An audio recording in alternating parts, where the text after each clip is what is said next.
The most I've seen, I watched Vincente Padilla. Ooh, what a name. He lost to Frankie Francisco his car. And as soon as we landed, I don't know where we were coming back, but we came back from wherever. And once we got back, Frankie took the keys, got the car. It was a convertible. It was I want to say it was like a BMW or something like that. Yeah. Put the top down and everything, yelled at Vincente and drove off. It was one of the funniest things I've ever seen in my entire life. Man, everything I've heard about Vincente, that is. Oh, it's crazy. That dude is a nut job. I would probably give that car back. I will. I mean, I'm sure he's not going to watch, but I would never say anything bad about him. He was always great to me. Yeah. And helping me out. But yeah, dude, crazy dude. But to lose, like, I'm not kidding. It was easily 60 grand at least. That's a minimum. And one hand? One hand. But they put the keys on the played for it. He won. What game would this have been where Bure. So like Bure. It just got to a point where like it just kept racking. It just kept racking, and like, okay, instead of bringing out the checkbook, they're like, we're playing for cars. Well, you always have a guy that's an ATM. Yeah. First off, you guys know this as well. And this was just to the point to where it was like, nobody cares about an ATM. Padilla, just being Padilla, was like, here's the keys, and put them on the table. And Frankie just walked away with it. Like, it was something, I don't even know how to describe it. It was just something you're like, like as a rookie, because this is my first year. So it's like, don't play this game. Yeah. Like, stay away. And you watch that happen. And then, I never wanted to play from there. But as soon as we got off the plane, everybody's like, all right, time to go home. No, not Frankie. Frankie was like, get the car, put the top down.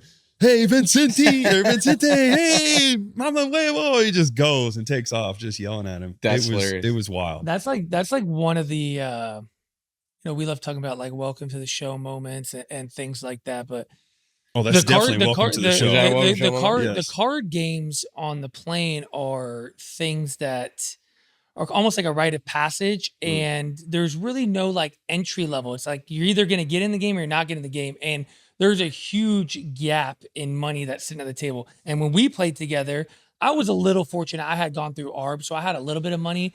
But then I remember I'm sitting at a table. You're at the table. Jeff Samardz's at the table. Brandon Belt, Evan Longoria, Johnny Cuevo, and Pablo Sandoval. And I'm like, all these guys, and then there's me. One of these guys doesn't fit in at this table, right?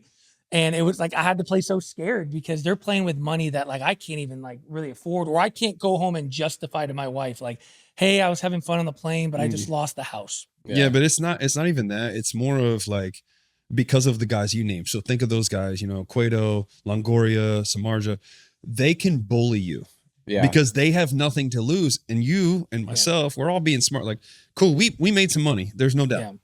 But we don't have their money.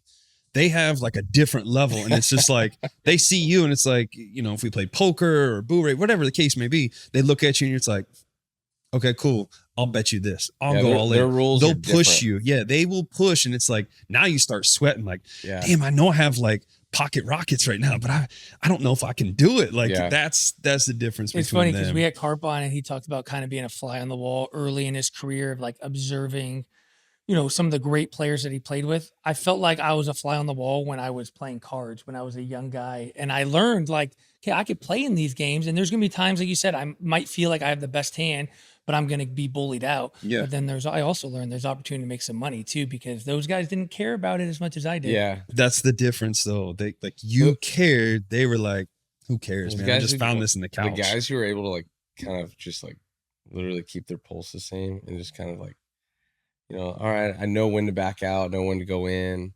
Those guys, they could double their paychecks in a month. Oh, they made that money just talking to you. Yeah. That was Napoli's favorite thing to say to me. Yeah. Oh, I made this much just signing this. I played in a different market as a young guy. I played with some older guys that had done well, like Derek Lowe, Johnny Damon. Like, I know. I saw your story, by the way, that you put on your podcast. I watched it. You were talking about your debut and everything. You had Derek Lowe. You faced Jim Thome. All that. Like that stuff. Like to me, I love hearing that. As somebody that's played the game, obviously we all played everything. Hearing everybody's stories makes it that much better.